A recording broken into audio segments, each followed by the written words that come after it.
Hi friends, welcome back to my channel. സച്ചിയും അർച്ചനയും വൃന്ദാവനത്തിലേക്ക് വന്നിരിക്കുന്നു. ആതിരയുടെയും സന്ദീപിന്റെയും കാര്യം പറയാനും ആതിരയെ സമാധാനിപ്പിക്കാനുമാണ് ഇപ്പോഴത്തെ വരവ്. ആതിരയുടെ അഭിപ്രായം പറഞ്ഞിട്ട് അകത്തേക്ക് പോകുന്നു. എല്ലാ കാര്യങ്ങളും ഞാൻ അർച്ചനേട്ടത്തിയോട് പറഞ്ഞിട്ടുണ്ട്. എന്റെ കാര്യങ്ങളൊക്കെ തീരുമാനിക്കുന്നത് അനൂപേട്ടനാണ്. ഇനിയിപ്പോൾ എനിക്ക് ആ കാര്യം നേടിയാലും നേടിയില്ലെങ്കിലും ഒരുപോലെയാണ്. എത്രയും പറഞ്ഞിട്ട് ആതിര അകത്തേക്ക് പോയി. അത് കേട്ട് വിഷമത്തോടെ എല്ലാവരും ഇരിക്കുന്നു. അനൂപിനോട് കമല ചോദിക്കുന്നുണ്ട്, ആതിര പറഞ്ഞിട്ട് പോയത് നീ കേട്ടില്ലേ? നീ എന്താ മിണ്ടാതിരിക്കുന്നേ? മുമ്പത്തെ പോലെ നെല്ലിശ്ശേരിയിൽ എല്ലാവരും കൂടി പോയിട്ട് നാണം കെട്ട് വരുമോ എന്ന് അനൂപേട്ടൻ ഒരു സംശയം. ആതിരയെ വീണ്ടും വിഷമിപ്പിക്കേണ്ടി വരുമെന്ന് അനൂപേട്ടൻ പറയുന്നത് എന്ന് മീര പറഞ്ഞപ്പോൾ അർച്ചന പറയുന്നു, അനൂപേട്ടനെ ഒരു സംശയത്തിന്റെയും ആവശ്യമില്ല. കാരണം ഈ വിവാഹം നടക്കാൻ പോകുന്നില്ല. ഞാൻ പറഞ്ഞത് സത്യമാണ്. അതുകൊണ്ട് തന്നെ എല്ലാവരും ഞാൻ പറയുമ്പോൾ അവിടേക്ക് വരണം. എന്നാൽ അർച്ചന പറയുന്നത് കേട്ട് ഒന്നും മനസ്സിലാക്കാതെ അർച്ചനയെ നോക്കുകയാണ് സച്ചി. മുടങ്ങാൻ പോകുന്ന ഈ വിവാഹത്തിൽ പങ്കെടുക്കുകയും വേണം. അച്ഛൻ എന്തോ ചോദിക്കാൻ വന്നപ്പോൾ അർച്ചന പറയുന്നു, എനിക്കറിയാം അച്ഛൻ എന്താ ചോദിക്കാൻ വരുന്നതെന്ന്. അത് എന്റെ മാത്രം ജോലിയാണ്.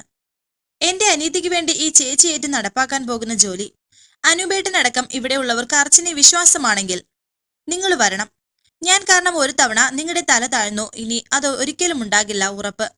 മോളെ, നീ ഒറ്റയ്ക്ക് എന്ന് സംശയത്തോടെ കമല ചോദിക്കുമ്പോൾ അർച്ചന പറയുന്നു, ഈ കാര്യത്തിന് ഒറ്റയ്ക്ക് തന്നെയാമേ നല്ലത്. എന്തെങ്കിലും വിപരീതമായിട്ട് സംഭവിച്ചാലും ഞാൻ മാത്രം ഉത്തരം പറഞ്ഞാൽ മതിയല്ലോ. ഈ വിവാഹം മുടക്കാനേ എനിക്കിപ്പോ സാധിക്കൂ. ആതിരയുടെ കാര്യം നടത്താൻ കുറച്ചുകൂടി സാവകാശം വേണം. എന്നാ ഞങ്ങൾ ഇറങ്ങട്ടെ. എല്ലാവരും ഞാൻ വിളിക്കുമ്പോ വരണം. എന്നെ വിശ്വാസമുള്ള എല്ലാവരും വാ സച്ചേട്ട എന്ന് പറഞ്ഞ സച്ചേട്ടനെ കൂട്ടി അർച്ചന പോകുന്നു. എന്നാൽ അർച്ചന പറഞ്ഞത് ഒന്നും മനസ്സിലാകാതെ ബാക്കിയുള്ള എല്ലാവരും നിൽക്കുന്നുണ്ട്. ശേഷം രണ്ടുപേരും കാറിലേക്ക് കയറുന്നു. കാറിലേക്ക് കയറിയ ശേഷം സച്ചി അർച്ചനയോട് ചോദിക്കുന്നു, താൻ എന്ത് ഉറപ്പിലാണ് ഇങ്ങനെ ഒരു വാക്ക് കൊടുത്തത്? അർച്ചന പറയുന്നു, ഈ വിവാഹം നടക്കില്ല എന്ന് എനിക്ക് ഉറപ്പുള്ളത് കൊണ്ട് തന്നെ.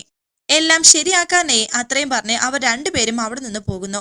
പിന്നീട് കാണിക്കുന്നത് കല്യാണ സാരിയും ബാക്കിയുള്ളതൊക്കെ എടുക്കാനായിട്ട് ഷോപ്പിലേക്ക് വന്നിരിക്കുകയാണ് അനഘയും സന്ദീപും സ്നേഹയും. അതിൽ നിന്നും ഒരു സാരി സെലക്ട് ചെയ്ത് അനഘ സന്ദീപിന്റെ അടുത്തേക്ക് വന്നിട്ട് ചോദിക്കുന്നു, ഇത് എങ്ങനെയുണ്ട്?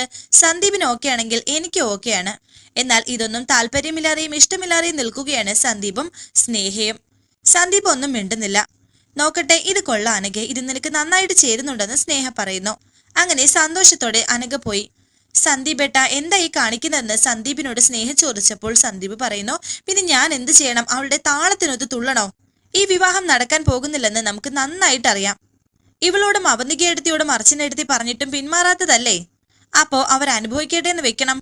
അവൾ എന്നെ മനഃപൂർവ്വം ഇറിറ്റേറ്റ് ചെയ്യുകയാണെന്ന് സന്ദീപ് പറഞ്ഞപ്പോൾ അനഘ അവിടേക്ക് വന്നിട്ട് പറയുന്നു, എന്തിനാ ഞാൻ സന്ദീപിനെ ഇറിറ്റേറ്റ് ചെയ്യുന്നത്? ഇപ്പോഴും ആതിര എന്ന പാഴ്മോഹം മനസ്സിൽ നിന്നും കളഞ്ഞില്ലല്ലേ? ഇങ്ങ് വന്നേ എന്ന് പറഞ്ഞ് സന്ദീപിന്റെ കൈ പിടിച്ച് അല്പം മാറി നിന്ന് സംസാരിക്കുകയാണ് അനഘ. ഞാനൊരു കാര്യം പറഞ്ഞേക്കാം, തൽക്കാലത്തേക്ക് ഞാനിത് ക്ഷമിക്കും. അധികം വൈകാതെ ഞാൻ നിന്റെ ഭാര്യയാകും. എന്റെ ഭർത്താവ് മറ്റൊരു പെണ്ണിനെ മനസ്സിൽ കൊണ്ട് നടക്കുന്ന ഒരു നാണം കെടുത്ത ഒരുത്തനാകരുതെന്ന് എനിക്ക് നിർബന്ധമുണ്ട്. സന്ദീപ് പറയുന്നു, ദേ എന്റെ താലിയും പ്രതീക്ഷിച്ചാണ് നീ ഇതൊക്കെ ചെയ്യുന്നെങ്കിൽ നീ വെറുതെ സമയം കളയണ്ട. ഒന്ന് നീ മറക്കണ്ട, മുഹൂർത്ത സമയത്ത് കല്യാണം മുടങ്ങിയ ഒരു കല്യാണ പെണ്ണിന്റെ അവസ്ഥയായിരിക്കും നിനക്ക്. ഞാൻ ഇത്ര കോൺഫിഡൻസോടെ ഇത് പറയണമെങ്കിൽ അതിനൊരർത്ഥമേ ഉള്ളൂ, ഈ വിവാഹം നടക്കില്ല. അത് എന്റെ അർച്ചനയെടുത്ത് എനിക്ക് തന്ന വാക്കാണ്. ആ വാക്കിന് വിപരീതമായിട്ടാണ് ഒരു പക്ഷേ നടക്കുന്നതെങ്കിൽ വിവാഹ വസ്ത്രത്തിൽ തന്നെ നീ വിധവയാകും. അർച്ചനയെടുത്തിയുടെ വാക്കും എന്റെ തീരുമാനവും ഇത് രണ്ടിൽ ഏത് നടന്നാലും നിനക്ക് തോരാ കണ്ണുനീരാവും. അത് കേട്ട് അനഘ പറയുന്നു, അത് ഞാൻ അങ്ങ് സഹിച്ചു. നീ നിന്റെ ഏട്ടത്തെ വിശ്വസിക്കുന്നത് പോലെ തന്നെ ഞാൻ എന്റെ ചേച്ചിയും വിശ്വസിക്കുന്നുണ്ട്. അവന്തികയുടെ തീരുമാനത്തിന് മുകളിലല്ല അർച്ചനയുടെ വാക്ക്. പിന്നെ വിവാഹ ദിവസം തന്നെ ഞാൻ വിധവയാകുന്ന കാര്യം എന്റെ താലിഭാഗ്യം അത്രേ ഉള്ളൂ എങ്കിൽ അത് എന്റെ തലയിൽ എഴുത്തായി കണ്ട് ഞാനങ്ങ് അതങ്ങ് ആശ്വസിച്ചോളാം. അനഘേ, നിർത്ത്. നമ്മൾ എന്തിനാ ഇങ്ങോട്ട് വന്നത്? ഡ്രസ്സ് എടുക്കാനല്ലേ? എന്നാ പിന്നെ അത് ചെയ്യാം. എന്തിനാ ഇങ്ങനെ ആവശ്യമില്ലാത്ത കാര്യം ചെയ്യുന്നത് എന്നൊക്കെ സ്നേഹ പറഞ്ഞപ്പോൾ അനഘ പറയുന്നു, ഞാനാണോ പറഞ്ഞത്? എന്നെ കൊണ്ട് ഓരോന്ന് പറയിപ്പിക്കുന്നതല്ലേ? സന്ദീപിനോട് അനഘ പറയുന്നു, നമ്മുടെ വിവാഹം നടക്കുമെന്ന് സന്ദീപിനും എനിക്കും അറിയാം. പിന്നെ നടക്കില്ല എന്ന് ഇടയ്ക്കിടയ്ക്ക് ഇങ്ങനെ പറയുന്നത് വെറുതെ ഒരു ടെൻഷൻ ബിൽഡപ്പ് മാത്രമാണ്. അതുകൊണ്ട് നീ വാങ്ങിക്കേ, ആവശ്യമുള്ളത് എന്താണെന്ന് വെച്ചാൽ വാങ്ങിക്കേ. സ്നേഹയോട് പറയുന്നു, നിന്റെ ചേട്ടന് നല്ലൊരു ഡ്രസ്സ് നീ തന്നെ സെലക്ട് ചെയ്ത് കൊടുക്ക. വാങ്ങിക്കുമ്പോൾ വലിയ കസവുള്ള മുണ്ട് തന്നെ ആയിക്കോട്ടെ. ഇനി സന്ദീപ് നേരത്തെ പറഞ്ഞതുപോലെ താലി കെട്ടി ഉടൻ തന്നെ ഞാൻ വിധവയാകാനാണ് എന്റെ യോഗമെങ്കിൽ എന്റെ അഭിമന്യ ഭർത്താവ് ചത്തുകിടക്കുമ്പോൾ ചമഞ്ഞു തന്നെ കിടക്കട്ടെ. അതാണ് എനിക്കിഷ്ടം. അത്രയും പറഞ്ഞിട്ട് ബാക്കി ഡ്രസ്സും കൂടി എടുക്കാൻ അനഘ അകത്തേക്ക് പോകുന്നു. ദേഷ്യത്തോടെ സന്ദീപ് നിൽക്കുന്നുണ്ട്. പിന്നീട് കാണിക്കുന്നത് ആതിരയുടെ ഫോണിലേക്ക് സന്ദീപ് വിളിക്കുന്നു. ആ തുണിക്കടയിൽ നിന്നുകൊണ്ട് തന്നെയാണ് വിളിക്കുന്നത്. അനഘയാണെങ്കിൽ ഡ്രസ്സൊക്കെ സെലക്ട് ചെയ്യുന്നു. ഹലോ ആതിരേ, ഹലോ എന്നൊക്കെ സന്ദീപ് പറഞ്ഞിട്ട് ആതിര ഒന്നും മിണ്ടാതെ കേട്ടുകൊണ്ട് നിൽക്കുന്നു. ആതിരെ, ഞാൻ പറയുന്നത് കേൾക്കുന്നുണ്ടോ എന്നെ സന്ദീപ് പറഞ്ഞപ്പോൾ ആതിര പറയുന്നു, കേൾക്കുന്നുണ്ട്. താൻ അമ്പലത്തിലേക്ക് വരണം, അത് പറയാനാണ് ഞാൻ വിളിച്ചത് എന്നെ സന്ദീപ് പറഞ്ഞപ്പോൾ ആതിര പറയുന്നു, സന്ദീപ് എന്നെ വിവാഹത്തിന് ക്ഷണിക്കാനാണോ വിളിച്ചത്? ആതിരെ പ്ലീസ്, വിവാഹം നടക്കില്ലെന്ന് സന്ദീപ് പറയുന്നു. ശരി, ഞാൻ വിശ്വസിക്കാം. നടക്കാത്തൊരു വിവാഹത്തിന് വേണ്ടി എന്തിനാ പിന്നെ ഇത്രയും ഒരു പ്രഹസനം? ആരെ കാണിക്കാനാ എന്നെ ആതിര പറഞ്ഞപ്പോൾ സന്ദീപ് പറയുന്നു, ആതിര പറഞ്ഞത് എനിക്ക് മനസ്സിലായി. ഞാൻ കാരണം എന്റെ അച്ഛനൊന്നും വരരുത്. അങ്ങനെയൊന്നും സംഭവിച്ചാൽ എനിക്കും തനിക്കും ഇനി സമാധാനത്തോടെ ജീവിക്കാൻ കഴിയില്ല. ആതിര പറയുന്നു, എനിക്കും തനിക്കും സമാധാനത്തോടെ ഒരു ജീവിതം, അതൊക്കെ എന്നെ എന്റെ മനസ്സിൽ നിന്ന് പോയതാ. ഞാൻ വരാം. ഈ വിവാഹം നടന്നാലും ഇല്ലെങ്കിലും എനിക്കിപ്പോ ഒരുപോലെ തന്നെയാ. എന്റെ ചേച്ചി പറഞ്ഞ വാക്കിന്മേലാണ് സന്ദീപ് ധൈര്യമായിട്ടിരിക്കുന്നതെന്ന് എനിക്കറിയാം. ഞാൻ വരും, ഉറപ്പായിട്ടും. അവിടെ എന്താ നടക്കുന്നതെന്ന് എനിക്കും കാണണം. അത്രയും പറഞ്ഞ് ആതിര ഫോൺ വെച്ചു. പിന്നീട് കാണിക്കുന്നത് നെല്ലിശ്ശേരി വീട്ടിൽ വെച്ച് സംസാരിക്കുകയാണ് സന്ദീപും ആതിരയും സ്നേഹിയും. സന്ദീപും അർച്ചനയും സ്നേഹിയും. അതിൽ സന്ദീപ് പറയുന്നു, ഈ വിവാഹം നടക്കരുതെന്നായിരിക്കും യോഗം, നടക്കണമെന്നായിരിക്കും യോഗം. അതുകൊണ്ടല്ലേ ഇത്രയൊക്കെ സംഭവിച്ചിട്ട് നമുക്കൊന്നും ചെയ്യാൻ കഴിയാത്തത്? സ്നേഹ പറയുന്നു, ഏട്ടൻ ഇത്രയൊക്കെ ആലോചിച്ചു കൂട്ടി ഉള്ള സമാധാനം കളയല്ലേ. ഏട്ടനെ ആഗ്രഹമായിരിക്കും ഈശ്വര നിശ്ചയവും. എല്ലാം നന്നായിട്ട് അവസാനിക്കും. അർച്ചനയോട് ചോദിക്കുന്നു സ്നേഹ, ഏട്ടത്തി എന്താ ഒന്നും മിണ്ടാത്തതെന്ന്. അർച്ചന പറയുന്നു, നമ്മുടെ മുന്നിൽ 2 പ്രശ്നങ്ങളാ ഉള്ളത്. ആദ്യത്തേത് ഈ വിവാഹം മുടക്കുക എന്നുള്ളത്, രണ്ടാമത്തേത് സന്ദീപിനെയും ആതിരയും കൊണ്ട് വിവാഹം കഴിപ്പിക്കുക എന്നതും. രണ്ടും ഒരുമിച്ച് നടക്കുന്ന ഒന്നല്ല. അതുകൊണ്ട് ആദ്യത്തേത് മാത്രം നമുക്ക് പരിഹരിക്കാൻ നോക്കാം. രണ്ടാമത്തേതിന് എനിക്ക് വ്യക്തമായ ഒരു ഉത്തരമില്ല. ആദ്യത്തേതിന് വ്യക്തമായ ഒരു ഉത്തരമുണ്ട്. നിങ്ങളുടെ രണ്ടുപേരുടെയും വിവാഹം എന്തായാലും നടക്കില്ല. നിങ്ങൾ എന്നെ സംശയിക്കേണ്ട. സന്ദീപിന്റെയും അനഘയുടെയും വിവാഹം നടക്കില്ല എന്ന് പറഞ്ഞാൽ നടക്കില്ല. ഇവരുടെ സംസാരം ആവന്തിക ശ്രദ്ധിക്കുന്നു. എടുത്ത് വ്യക്തമായ ധാരണയില്ലാതെ നമ്മൾ എടുത്തുചാടിയാൽ പിന്നെ നമ്മുടെ കയ്യിൽ അവസാനം നിന്നില്ല എന്ന് വരും. എന്താ ചെയ്യാൻ പോകുന്നതെന്ന് നമ്മളടുത്തും കൂടെ ഒന്ന് പറയും. നമ്മുടെ ഒരു സമാധാനത്തിനാണ് എന്ന് സ്നേഹ പറഞ്ഞപ്പോൾ അർച്ചന ചോദിക്കുന്നു, എന്താ ഈ എടുത്ത് നിങ്ങൾക്ക് വിശ്വാസം ഇല്ലേ? എനിക്കറിയാം നിങ്ങൾക്ക് എന്നെ വിശ്വാസം വരാൻ കുറച്ച് പാടായിരിക്കും. ശബ്ദമൊന്നുയർത്തി ഒന്നിനോടും ഒന്നും പ്രതികരിക്കാതെ നിസ്സഹായി കഴിയുന്ന ഈ അർച്ചനെ മാത്രമേ അറിയൂ നിങ്ങൾക്ക്. എന്റെ കുടുംബക്കാർക്ക് വേണ്ടി ഏതറ്റം വരെയും പോകാൻ തയ്യാറായിട്ടുള്ള ദയാനന്ദൻ മാഷിന്റെ മകൾ അർച്ചനയെ നിങ്ങൾക്കറിയില്ല. എന്റെ അനിയത്തിയുടെ സന്തോഷത്തിന് വേണ്ടി ഏതറ്റം വരെയും ഞാൻ പോകും. അതുകൊണ്ട് തന്നെ ഞാൻ ഉറപ്പിച്ച് പറയാണ്, ഈ വിവാഹം നടക്കില്ല. എന്നെ വിശ്വാസമുണ്ടെങ്കിൽ നിങ്ങൾ ധൈര്യമായിട്ടിരിക്കെ. ഇതെല്ലാം അവന്തിക കേൾക്കുന്നുണ്ടായിരുന്നു. പിന്നീട് കാണിക്കുന്നത് വൃന്ദാവനത്തിൽ എല്ലാവരും നിൽക്കുന്നു. കമല പറയുന്നു, എന്തൊക്കെ പറഞ്ഞാലും അങ്ങോട്ടേക്ക് കയറി പോകാൻ ഒരു പ്രയാസം. എല്ലാ തടസ്സങ്ങൾക്കും ഒടുവിൽ കാരണമായിട്ട് അവർ പറയുന്നത് ആതിരയായിരിക്കും. വിവാഹം മുടങ്ങാൻ കാരണം അർച്ചനയാകുമ്പോൾ അവൾക്കും പ്രയാസമുണ്ടാകും.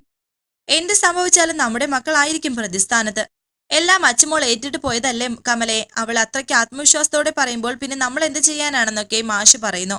അച്ചുമോൾ എന്തോ മുന്നിൽ കണ്ടിട്ടുണ്ട്, അല്ലാതെ അവൾ ഒരു ഉറപ്പും തരില്ല എന്ന് മാഷ് പറഞ്ഞപ്പോൾ മീര പറയുന്നു, ഇനി നമ്മളൊക്കെ അങ്ങോട്ട് ചെല്ലാൻ വേണ്ടി അർച്ചന വെറുതെ പറഞ്ഞതാണോന്നാ എന്റെ ഒരു സംശയം. എല്ലാവരോടുമായി ഞാനൊരു കാര്യം പറയാം. ആ സന്ദീപിനെ മനസ്സിലിട്ടോണ്ട് ഒരു പെണ്ണിവിടെ നോമ്പ് നോറ്റിൽ ഇരിപ്പുണ്ട്. ഈ പ്രേമം എന്ന് പറയുന്നത് വല്ലാത്തൊരു പിടച്ചിലാണ്. അത് വീട്ടുകാർ അഴിക്കാൻ തുടങ്ങും തോറും തനിയെ കുരുക്കിട്ട് മുറുക്കുന്ന ഒന്നാണ്. അതാണ് നമ്മൾ ഇവിടെ നിസ്സാരമായി സംസാരിക്കുന്നത്. സന്ദീപിന്റെയും മധുരയുടെയും പ്രേമത്തിന് അവരുടെ ജീവന്റെ വിലയുണ്ടാകും. അവരുദ്ദേശിക്കുന്ന പോലെ നടന്നില്ലെങ്കിൽ ആത്മഹത്യയെങ്കിലും ചെയ്തെന്നിരിക്കും. അത് കേട്ട് എല്ലാവരും ഒന്ന് ഞെട്ടി. പെട്ടെന്ന് ആതിര ആത്മഹത്യയ്ക്ക് ഒരുങ്ങിയ കാര്യം കമൽ ആലോചിക്കുന്നു. അതുകൊണ്ട് ഇതെങ്ങനെയെങ്കിലും നടത്തിയെടുക്കാൻ പറ്റുമോന്ന് ആദ്യം ആലോചിക്കണം. ഇല്ലെങ്കിൽ ആതിരയെ പറഞ്ഞ് മനസ്സിലാക്കാം. അതിന് ആതിര എല്ലാം കണ്ടറിയണം എന്നുള്ളതാണ്. അവൾ ആദ്യം കൺമുന്നിൽ കാണട്ടെ സന്ദീപിന്റെ മനസ്സ് മാറുന്നോ ഇല്ലയോ എന്ന്. കണ്ടറിഞ്ഞ് ബോധ്യപ്പെടട്ടെ. എല്ലാം കണ്ട് ബോധ്യമായാലുള്ള ഗുണം എന്താണെന്ന് വെച്ചാൽ നമ്മുടെ വീട്ടുകാർക്ക് പണി കുറയും. അതല്ല, സന്ദീപ് അവസാന നിമിഷം എന്തു വന്നാലും ആതിരെ തന്നെ വേണമെന്ന് പറഞ്ഞാലോ? സന്ദീപിനൊപ്പം സുഖമായി അവൾക്കും നെല്ലിശ്ശേരിയിൽ ജീവിക്കാം എന്നൊക്കെ മീര പറയുന്നു. കമല പറയുന്നു, നീ പറയുന്നത് ശരിയാണ്. എല്ലാവരും ഇത് അറിയുമ്പോൾ അത് ഏത് രീതിയിൽ പോയി അവസാനിക്കുമെന്ന് നമ്മൾക്കൊരു പിടിയുമില്ലല്ലോ.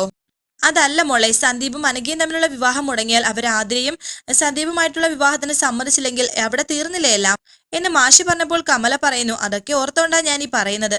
നമുക്ക് അങ്ങോട്ട് പോണ്ട. ഇതെല്ലാം കേട്ട ശേഷം അനൂപ് പറയുന്നു, പോണം. മീര പറഞ്ഞത് ഒരു പരിധിവരെ ശരിയാണ്. അവിടെ എന്ത് വന്നാലും നമ്മൾ അവിടെ വേണം. ആ വീട്ടിലേക്ക് നമുക്ക് പോകണ്ട. താലിക്കിട്ട സമയത്ത് നമ്മൾക്ക് അവിടെ ഉണ്ടാകണം. അതിലെല്ലാം ഉപരി എന്റെ അച്ചുവിനെ എനിക്ക് വിശ്വാസമാണ്. അവള് നടക്കില്ല എന്ന് നമുക്ക് വാക്ക് തന്നിട്ട് പോയിട്ടുണ്ടെങ്കിൽ ആ വാക്ക് നമുക്ക് വിശ്വസിക്കാം. ഞാൻ വിശ്വസിക്കുന്നുണ്ട് എന്റെ അനിയത്തെ. എല്ലാത്തിനും അവളൊരു പരിഹാരം കാണും. എന്റെ ആ വിശ്വാസത്തെ കണക്കിലെടുത്ത് ഈ വീട്ടിലെ എല്ലാവരും എന്നോടൊപ്പം കല്യാണത്തിന് വളരണം. ബാക്കിയൊക്കെ അവിടെ ചെന്നിട്ട്. അത്രയും പറഞ്ഞ അനുഭാഗത്തേക്ക് പോയി. ടെൻഷനോടെ ബാക്കിയുള്ളവരെല്ലാം ആലോചിച്ച് നിൽക്കുന്നു. പിന്നീട് കാണിക്കുന്നത് അർച്ചന മുറിയിലേക്ക് വന്നപ്പോൾ അവന്തിക അവിടെ ഇരിക്കുന്നു. അത് കണ്ട് അർച്ചന ഒന്ന് ഞെട്ടി. പെട്ടെന്ന് അർച്ചന ആലോചിക്കുന്നത് സന്ധ്യയെ പുഴയിലേക്ക് തള്ളിയിട്ട കാര്യമാണ്. അവന്തിക തള്ളിയിട്ട കാര്യം. അവന്തിക അർച്ചനയോട് ചോദിക്കുന്നു, എന്താ ആലോചിച്ച് നിൽക്കുന്നത്? വരണം വരണം. അർച്ചന അവിടേക്ക് വന്നു. ഞാൻ ഇവിടെ വന്നിരുന്നത് നമ്മൾ തമ്മിൽ സംസാരിക്കുന്നത് ആരും കേൾക്കാതിരിക്കാനാ. കേൾക്കുന്നവർക്ക് ഇമ്പമുള്ള കാര്യങ്ങളല്ലല്ലോ നമ്മൾ കുറച്ചു നാളായിട്ട് സംസാരിക്കുന്നത്. നീ ഇപ്പോ താഴെ ആ നരുന്ന ചെക്കനും പെണ്ണിനും വലിയ ആത്മവിശ്വാസം കൊടുക്കുന്നത് ഞാൻ കണ്ടു. ആ കാര്യം ആലോചിക്കുകയാണ് അർച്ചന. നീ ഇങ്ങനെ കുട്ടിപ്പട്ടാളത്തിന്റെ നേതാവായി ഓരോന്ന് പറഞ്ഞ് ധൈര്യം കൊടുത്തിട്ട് അവസാനം ഒന്നും നടക്കാതെ വരുമ്പോൾ ആ പിള്ളേര് വല്ലാണ്ട് വേദനിക്കും. ഇത്രയും വലിയ വിവാഹം നീ നിസ്സാരമായിട്ട് മുടക്കുകയാണെന്ന് പറഞ്ഞാൽ എന്തെങ്കിലും ഒരു ലോജിക്ക് വേണ്ടേ അർച്ചന എന്ന് അവന്തിക പറഞ്ഞപ്പോൾ അർച്ചന ഒന്നും മിണ്ടാതെ നിൽക്കുന്നു. അവന്തിക വീണ്ടും പറയുന്നു, ഒന്നുകിൽ കായിക ബലം അല്ലെങ്കിൽ ആയുധബലം, ഇത് രണ്ടും നിനക്കില്ല. എന്നിട്ടും അവസാന മണിക്കൂറിലുള്ള നിന്റെ ഈ ആത്മവിശ്വാസം ഞാൻ സമ്മതിച്ചിരിക്കുന്നു. നിന്റെ വിശ്വാസം നിന്നെ രക്ഷിക്കട്ടെ എന്നൊരു ഭംഗി വാക്ക് പറഞ്ഞാലും ഈ ഒരു വിഷയത്തിൽ നിനക്ക് രക്ഷയില്ല അർച്ചന. അത് വേറൊന്നും കൊണ്ടല്ല, മറുവശത്ത് ഈ അവന്തിക ആയതുകൊണ്ട് തന്നെ. അർച്ചന പറയുന്നു, ഞാൻ ഒരു കാര്യത്തിന് ഇറങ്ങുമ്പോൾ നന്നായിട്ട് ആലോചിച്ചിട്ടേ ഇറങ്ങാറുള്ളൂ. ഇറങ്ങിക്കഴിഞ്ഞാൽ പിന്നെ കൂടുതൽ ആലോചിക്കാറില്ല. അത് കേട്ട് ടെൻഷനോടെ അവന്തിക അർച്ചനയെ നോക്കി. അർച്ചന പറയുന്നു, നമ്മൾ നേരായ വഴിയിലാണെങ്കിൽ നേരത്തെ പറഞ്ഞ ആ ബലങ്ങളെല്ലാം ആ വഴിയിൽ നിന്ന് തന്നെ കിട്ടും. ഓരോരുത്തരുടെ മുന്നിൽ ഓരോ മുഖങ്ങളില്ല അർച്ചനയ്ക്ക്. ഏട്ടത്തെ പോലെ നാട്യശാസ്ത്രവും ഇല്ല വശം. ഒരു മുഖവും ഒരു തീരുമാനവും അത്രേ ഉള്ളൂ. അവന്തിക പറയുന്നു, അതെ, എനിക്ക് പല മുഖങ്ങളുണ്ട്. ഒരേ സമയം പല ഭാവങ്ങൾ മിന്നിമറയും ഈ മുഖത്ത്. എന്റെ അഭിനയത്തിന് മാർക്കിടാൻ നീ ആയിട്ടില്ല അർച്ചന. എന്റെ കാര്യസാധ്യത്തിന് ഏതറ്റം വരെയും ഞാൻ പോകും. നിന്നെ കൊണ്ട് അതിന് ഒരിക്കലും കഴിയില്ല. അനിയത്തിയുടെ കണ്ണുനീര് കണ്ട് വിവാഹം മുടക്കാൻ ചാടി ഇറങ്ങി പുറപ്പെട്ടപ്പോൾ നീ ഒരു കാര്യം മറന്നു. കളിക്കാൻ ഇറങ്ങുന്നത് ഈ അവന്തികയോടാണെന്ന്. നീ ഇപ്പോൾ നിൽക്കുന്നത് റോങ് സൈഡിലാണ്. അത് ഒരിക്കലും നിനക്ക് ഗുണം ചെയ്യില്ല. നിവൃത്തിയില്ലാതെ വന്നാൽ കൊന്നു കളയും നിന്നെ ഞാൻ എന്നും അർച്ചനയുടെ മുഖത്ത് നോക്കിയാണ് അവന്തിക പറയുന്നത്. അത് കേട്ട് അർച്ചന പറയുന്നു, ഭീഷണിയാണോ? അതെ, നീ അങ്ങനെ തന്നെ കൂട്ടിക്കോ എന്ന് അവന്തിക പറയുന്നു. എന്നാൽ അതൊന്നും കൂസാക്കാതെ വാതിൽ പോയി അടച്ച് കുറ്റിയിടുകയാണ് അർച്ചന. എന്താ ഇനി ഇപ്പോൾ ഇവൾ ചെയ്യാൻ പോകുന്നത് എന്ന് സംശയിച്ച് അവന്തികയും നിൽക്കുന്നു. അർച്ചന അവന്തികയോട് പറയുന്നു, എങ്കിൽ ഈ ഭീഷണിയിൽ എനിക്ക് അല്പം പോലും ഭയം തോന്നുന്നില്ല എന്നതാണ് വാസ്തവം. ഞാൻ കരുതിയ ആളെയല്ല നിങ്ങളെന്ന് പെട്ടെന്നൊരു തിരിച്ചറിവുണ്ടായപ്പോ ഞാനൊന്ന് പകച്ചുപോയി എന്നുള്ളത് നേരാണ്. ആ തിരിച്ചറിവ് ഞാൻ ഉൾക്കൊണ്ടതിന് ശേഷം ഒരിറ്റുപോലും ഞാൻ നിങ്ങളെ ഭയന്നിട്ടില്ല. എന്റെ ഏടത്തി തന്നെയാണ് എന്റെ ശത്രു എന്ന് ഞാൻ അറിയുന്ന നിമിഷങ്ങൾക്ക് തന്നെ ഞാനൊന്ന് ഞെട്ടിയിരുന്നു. ആ ഞെട്ടൽ ഭയമാണെന്ന് നിങ്ങൾ തെറ്റിദ്ധരിച്ചു. അല്ലെങ്കിലും ഞാൻ ഭയപ്പെടാൻ മാത്രം ഒന്നുമല്ല നിങ്ങൾ. ഒരു ഡിവോഴ്സ് പേപ്പർ കാണിച്ച് ബ്ലാക്ക്മെയിൽ ചെയ്യുന്നതാണോ ഒരു വലിയ കാര്യം? അതോ ഇനി അത് അച്ഛനെ കാണിക്കുമെന്ന് പറയുന്നതോ? ഞാനും സച്ചേട്ടനും ബന്ധം വേർപിരിയുന്ന കാര്യം അച്ഛനെ അറിയിക്കുമെന്നല്ലേ പറഞ്ഞത്? പോയി പറയേ. അല്ലെങ്കിൽ സന്ദീപും മാധുരയും തമ്മിൽ ഇഷ്ടത്തിലാണെന്നുള്ള കാര്യം അച്ഛനോട് ചെന്ന് പറയേ. ഈ രണ്ട് കാര്യങ്ങളും എങ്ങനെ അദ്ദേഹത്തോട് പറയുമെന്ന് കരുതി ടെൻഷൻ അടിച്ചിരിക്കുകയാണ് ഞാൻ. ഏടത്തിയായിട്ട് അച്ഛനെ അറിയിച്ചാൽ വലിയ സന്തോഷം. അത് കേട്ട് ഒന്നും മിണ്ടാതെ നിൽക്കുകയാണ് അവന്തിക. ഇത്രയും അർച്ചന പറയുമെന്ന് അവന്തിക വിചാരിച്ചതുമില്ല. വരാനിരിക്കുന്ന പുതുപുത്തൻ എപ്പിസോഡുമായി വീണ്ടും കാണാം. Thank you for watching. Please subscribe, like, share my channel.